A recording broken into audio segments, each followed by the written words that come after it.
아론이 아침마다 그 위에 향기로운 향을 사르되 등불을 손질할 때에 살을 찌며 이어 너희가 대대로 여호와 앞에 끊지 못할지며 너희는 그 위에 다른 향을 사르지 말며 변제나 소제를 드리지 말며 전제에 술을 붓지 말며 아론이 1년에 한 번씩 이 향단 뿔을 위하여 속죄하되 속죄제의 피로 1년에 한 번씩 대대로 속죄할지니라. 이 제단은 여호와께 지극히 거룩하니라. 아멘. 오늘 본문은 분향단 제단을 만드는 법에 대해서 말씀을 하고 있습니다. 분향단을 만들고 그 위에 향기로운 향을 사르되 여호와 앞에 끊어지지 않도록 하라고 말씀을 하시죠. 해당 본문으로 함께 말씀을 나누겠습니다. 먼저 하나님께서는 무엇을 만들라고 명령하십니까? 1절에서 분향할 제단을 만들지니 조각목으로 그것을 만들어라 라고 말씀하고 계세요. 2절에서는 이 분향단의 규격에 대해서도 자세하게 말씀하고 계시죠. 이렇게 분향단을 만든 후에 향료를 피우라고 하시는데 언제 이것을 피우라고 하십니까?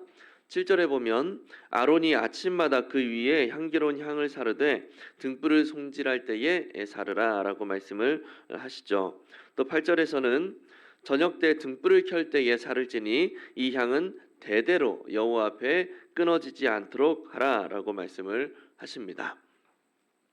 그렇다면 하나님께서는 왜 아침과 저녁 두 차례 아론을 통해서 향기로운 향을 사르도록 만드셨을까요? 우선 성경에 나타난 분향단의 용도는 두 가지입니다. 오늘 큐티에서 밝히고 있는 성도의 기도는 그 분향단의 두 번째 역할이라고 할 수가 있어요. 이스라엘의 기도를 하나님 앞으로 올려가도록 만드는 역할을 하는 거죠. 좀 더 구체적으로는 마땅히 빌 바를 알지 못하는 성도들의 그 기도 속에서 잘못된 정욕을 따라서 기도하던 어떤 성도들의 그 기도 속에서 거룩하지 못한 것, 또 부적절한 것들을 없애고 그 기도의 본래의 의도가 그 기도의 온전한 것이 온전히 하나님 앞에 상달되도록 하는 역할, 그것이 바로 분향단이 하는 두 번째 역할이라는 겁니다. 이것이 요한계시록에 기록되어 있는 분향단의 역할이죠. 그리고 분향단의 첫 번째 역할도 있습니다. 그것은 대속죄일에 대제사장이 지성소에 들어가기 전에 이 향단에 향을 피우고 그 향을 앞세워서 지성소에 들어가는 모습에서 발견할 수가 있어요. 이 향이 그 지성소에 속죄소가 있죠. 하나님이 임재한다는 그 속죄소, 법궤가 있는 이 속죄소를 이 향이 가리는 겁니다. 가려주는 거예요. 그래서 대제사장이 하나님의 진노를 받지 않도록 하는 역할을 이 분향단의 이 향이 하는 겁니다. 즉, 이 분향단의 이 향은 인간 편에서 하나님께 접근할 때 그 진노를 피하기 위해서 주어졌다라는 거죠. 이런 분향단의 용도는 성막이 단순히 하나님의 임재만을 위해서 만들어진 것이 아니라 하나님과 이스라엘 백성의 그 만남의 장소로 사용되기 위해서 제작되었다라는 것을 알게 해주는 겁니다. 성막에 여호와께서 임재하실 때 구름이 그 성막을 뒤덮었다고 이야기를 하죠. 구름은 하나님 편에서 하나님의 백성을 만나기 위해서 내려오실 때 하나님의 영광과 그 하나님의 거룩함을 나타내는 도구가 되는 겁니다. 그리고 분향단의 이 향은 인간 편에서 하나님께 나아갈 때 하나님의 거룩하심으로 인해서 인간이 멸망당하지 않도록 그 영광을 가려주는 역할을 하게 되는 거죠.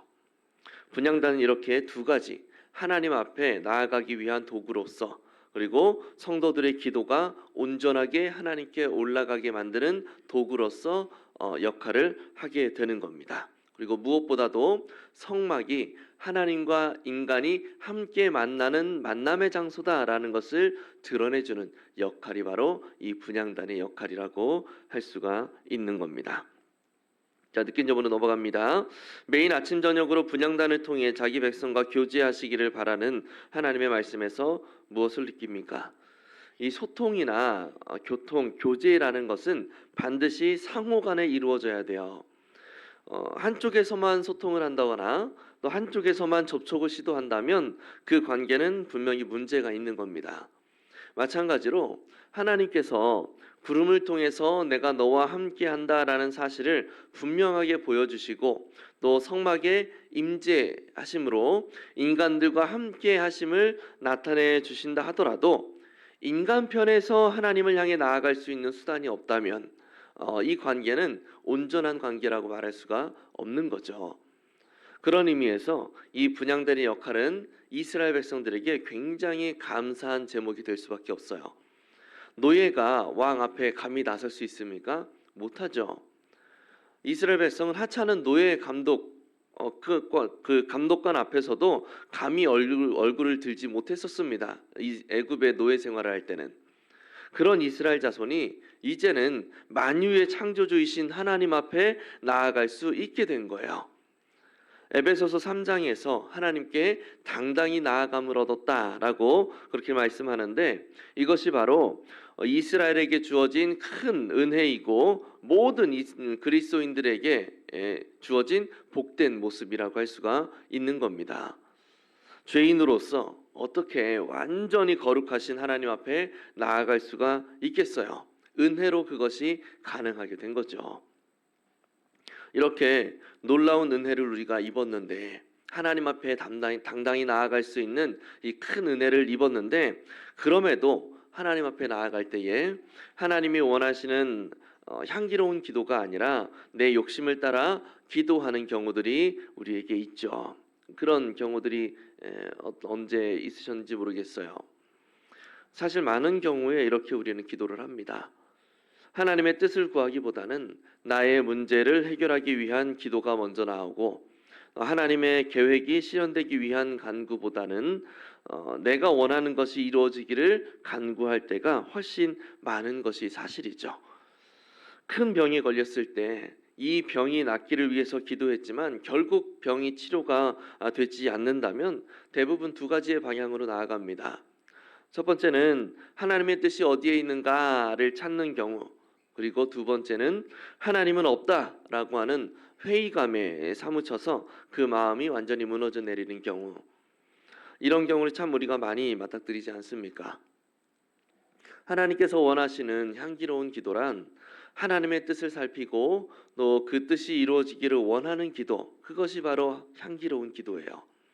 만약 우리가 어떤 기도는 제목으로 기도를 드린 후에 그 기도가 이루어지지 않았을 때에 낭망하고 실망하게 된다면 아마 하나님께서 원하시는 향기로운 기도가 아니었을 확률이 매우 높을 겁니다.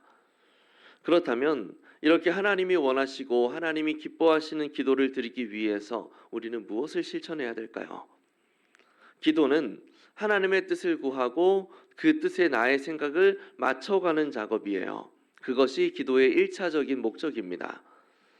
그런데 사실 이 일이 굉장히 어렵죠. 지금 당장 나에게 닥친 그 어려움을 제쳐놓고 하나님의 뜻을 구한다라는 것은 매우 힘듭니다. 우리는 어쩔 수 없이 우리의 욕심을 따라서 기도를 하게 돼요. 많은 경우에. 하지만 앞에서 분향단의 그 두 번째 역할이 무엇이라고 했습니까? 성도의 기도가 하나님 앞에 올라가도록 하는 역할인데 이때 온전하지 못한 것, 또 저 거룩하지 못한 것들을 제거하는 역할을 한다고 했죠. 기도마저도 온전하게 할 수 없는 우리지만 이 또한 하나님의 은혜로 아름답게 덮어지게 되는 겁니다. 그렇게 나의 고집을 버리지 못하고 기도하는 우리의 기도에 하나님의 은혜가 덮이고 조금씩 온전하게 그 기도의 방향이 바뀌는 것을 우리가 경험하게 되는 거죠. 이 작업이 조금 더 빠르게, 조금 더 순조롭게 이루어지기 위해서는 우리 측에서 한 가지 노력이 필요한데 내가 원하는 것이 가장 좋은 것이라고 하는 고집을 버리는 거예요. 내가 원하는 것이 가장 좋은 길이다라고 하는 그 고집을 버리는 겁니다. 이 고집을 꺾지 않는 이상 하나님이 바라시는 뜻을 찾고자 하는 노력 자체가 매우 어려워질 수밖에 없는 거죠. 내 고집대로 기도할 수밖에 없는 거예요. 우리 모두가 나의 우매함을 인정하고 또 가장 지혜로우신 하나님을 더욱 바라볼 수 있기를 바랍니다. 이것을 통해서 우리의 고집을 버리고 나에게 가장 좋은 것, 가장 선한 것을 우리에게 채워주실 하나님을 바라보면서 하나님이 기뻐하시는 기도로 향기롭게 올려드릴 수 있는 우리 모두가 될 수 있기를 예수님의 이름으로 간절히 축복합니다.